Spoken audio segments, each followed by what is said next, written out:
Marketing doesn't have any principles.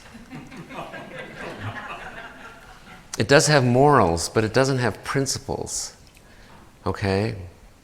And again, everything I'm saying, if you think about it, part of the problem has stemmed from the fact that there's a lot of marketing books that are out there. And the marketing books that you read all have different definitions of things. Okay? So it's not you who's creating this. It's being created by just all the people. They're writing books, all the websites that you go to. Everybody has their own language, their own deal. Okay, I remember once I was doing a presentation for MarketingProfs. By the way, I'm the CEO. I'm the founder of MarketingProfs. So when I said I was doing like a presentation, it's not that big of a deal for me to do a presentation. But somebody asked me about vertical marketing. I had no idea what it was. I just didn't know what vertical marketing was. So I went online and I found somebody and they gave a definition of vertical marketing. And then I went to another site and they gave me a different definition of vertical marketing. Okay? And so again, you start talking about, okay, vertical marketing. Okay, so now I'm talking with you about vertical marketing. You have one way of thinking about it. I've got another way of thinking about it. And all of a sudden, you've got this kind of like this difficulty of really having the same language. Okay, it comes because marketing doesn't have any principles, but it does have morals. So how do you avoid these problems? How do you just avoid this problem? Well, first of all, stop using words like value, quality, and reputation. Okay?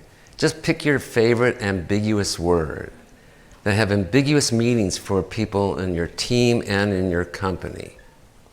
Just stop using those. I mean, I hear the word value and quality out of marketing people more than just about any word. And the first thing I say to them when they say value, I say, what do you mean by that? And sometimes they don't know what they mean by it because they just use it. Right? And the same thing goes for quality. I was doing a presentation on strategy the other day. On Wednesday, I did the strategy workshop. And a lot of times when I'd go around and I'd say, okay, so what are customers looking for in your company? And they said, quality. And I go, what do you mean by quality? And they couldn't answer me. They just said, it's just quality. It's good stuff. It's like good stuff. Well, what do you mean by good stuff? Does that mean it's reliable? Okay. Does it mean that it's always working for you and it's never breaking down? Is that what you're talking about? So you're talking about something else? You're really talking about reliability? Okay. So then instead of using quality, why don't you just use reliability? Okay? People have an understanding, I think, of a lot of you, of when something is reliable, it just doesn't break down. But when you use the word quality, it just gets kind of like mushed up. And then again, like words like reputation. Reputation, I say, oh, that person has a great reputation. Great reputation for what? Great reputation for being a human being? Great reputation for being a good singer? A great reputation for being a good cook? What exactly is the reputation for?